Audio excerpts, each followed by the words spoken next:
आपने देखा होगा कि ईडी के उसमें राहुल गांधी जी और सोनिया गांधी जी के साथ साथ लगे हुए हैं।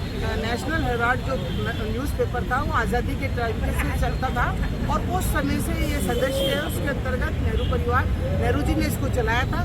उसके बाद ये आज़ादी की लड़ाई में इस अखबार ने बहुत साथ दिया और उसके बाद ये अखबार देश दुनिया की खबर करते हुए और उसके बाद थोड़ी सी अगर ये उसकी हालत खस्ता हुई तो सोनिया जी ने इसमें मदद की। लेकिन इसमें जो ये आरोप लगा रहे सोनिया जी और राहुल गांधी जी के ऊपर, वो सिर्फ इसलिए लगा रहे हैं क्योंकि हमारे राहुल गांधी जी अभी लोकसभा में विपक्ष के नेता हैं और वो लोकतंत्र को बचाने के लिए और संविधान को बचाने के लिए ना मोदी जी से डरते हैं ना अमित शाह से डरते हैं। बेखौफ होकर वो उनकी बातों को रखते हैं और अपनी बात रखते हुए जिस तरह से ये देश को बेच रहे हैं वो बात पूरे कल के लोकसभा में रखते हैं। तो इनको ये डर है कहीं ऐसा ना हो राहुल जी इनकी पोल खोल दे, इसलिए डराने के लिए ये बार बार ईडी का सहारा लेते हैं। लेकिन न राहुल जी डरे हैं, न झुकेंगे, और न सोनिया जी डरी हैं और न झुकेंगी, और न कांग्रेस का कार्यकर्ता कभी डरा है न झुका। जो देश की आज़ादी के लिए लड़ा, जिसने अंग्रेजों से नहीं लड़ी और अंग्रेजों से ही नहीं डरे और अंग्रेजों को भगा दिया इस देश से, तो ये तो क्या है, छोटे मोटे वो हैं। और इस देश में अगर इस तरह की अराजकता फैलाएंगे तो बहुत जल्दी समय ऐसा आएगा जब इनको देश छोड़कर जाना पड़ेगा।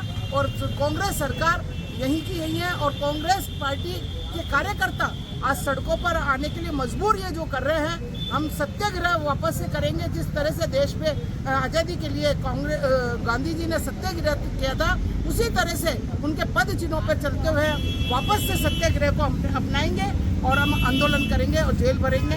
और समय ऐसा आएगा कि आप देखोगे कि पूरी सड़कों पर कांग्रेस के कार्यकर्ता नजर आएंगे।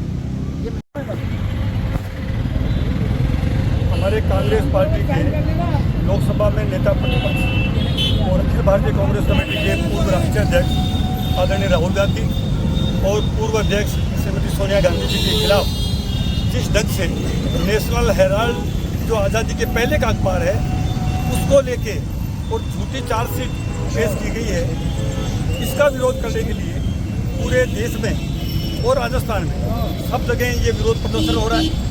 आज राजस्थान में 400 ब्लॉक कांग्रेस हैं, तो 400 के 400 ब्लॉक कांग्रेस में ये प्रदर्शन हो रहे हैं। उसी कड़ी में अजमेर साउथ में दोनों ब्लॉक पे है, अजमेर उत्तर में है और पूरे राजस्थान के हर ब्लॉक पे ये विरोध प्रदर्शन है।